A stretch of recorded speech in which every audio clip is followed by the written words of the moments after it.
Hey, it's Gone Insane back with another Fortnite video. This time I got my top 5 recommended unnamed location drops.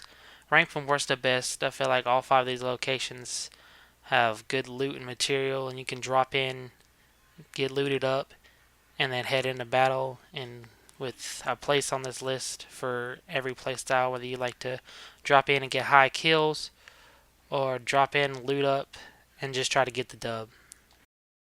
Coming in at number 5, we have this small island all the way at the bottom of the map, which comes at number 5 because of its location, which actually has the best loot pool with a total possible 16 chests, normally has a fishing spot and a boat, and also has one of those new weapon upgrade machines.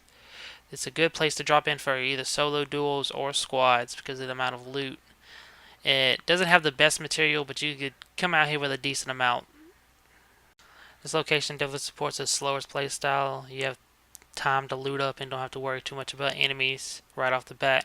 Although AIs do seem to land out, so you can drop in, loot up, and get some early, easy kills. A lot of times, 9 times out of 10, you're going to be having to walk to circle, so you do have to loot pretty quickly. But for those times that you do get circle, you're right next to the highest high ground on the map, I believe. Those huge mountains that are right next to this place. Coming in at number 4, we have this broken down castle near the top of the map. It's literally right there next to Sweaty Sand. I think this is a great location because you could come in and drop, loot up, head straight into Sweaty Sands, or you can go to the other outer islands that are right here next to it, supporting either a fast or slow playstyle. I would recommend this for solo or duos. Really recommend it for squads because it comes in with only 6 possible chests. It's actually one of my favorite locations on the list because you can loot up really quickly with the 6 chests and then go get you some kills in Sweaty Sand. It's actually where I got my first solo win, landing here, and I got 9 kills in that game, so you can actually get some high kill gameplay landing here, although it is not the best on the list. Next up, we have this little logging facility right next to Slurpy Swamp and Weeping Woods. So it's got a really nice central location. You can loot up and go off and get kills.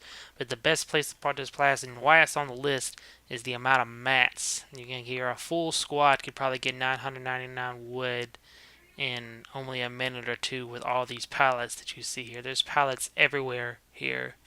The loot's not terrible, but it's not super great either. It's only got 5 total possible chests, but with it being right next to 2 named locations, it's not hard to everybody get a gun and then head off into the woods or to the Slurpy place and get whatever else you need, plus some fishing right next to it. And at number 2, at the very center of the map, we have this camping lodging building on this center island that kind of interconnects all the rivers throughout the map.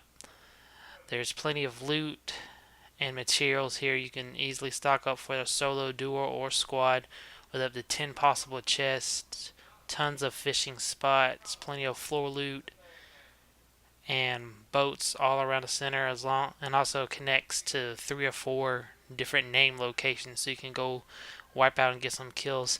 For some reason, probably one of the better drops in actually the whole map. There's not a lot of people that land here. It gets mostly ignored. They'll either go to one of the surrounding named locations. But I think this is a really good drop, and it's really underrated. No one really lands here. They either land at Holly or Salty that's right next to it. Should give this location a try. Last but not least, and my number 1 pick for unknown location drops currently in Fortnite Chapter 2 is the Orchard. This is a really great drop right next to Frenzy Farms. I think it's a great drop for either solo, duos, or squad with a total possible chest count of 10. Plenty of materials, plenty of healing items. It's also another great place to pass through because of all the apples that fall. You can easily get yourselves back up to 100. There's a loot spawner here, plenty of floor loot. I never leave here without any good loot.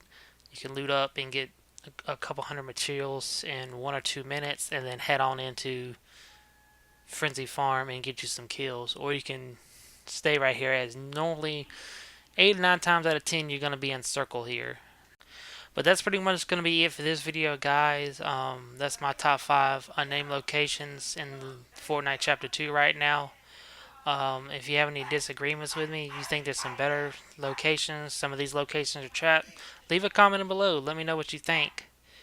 I haven't discovered all the little niche locations at the edges of the map yet. I've still got a couple islands to discover, so there may be something better.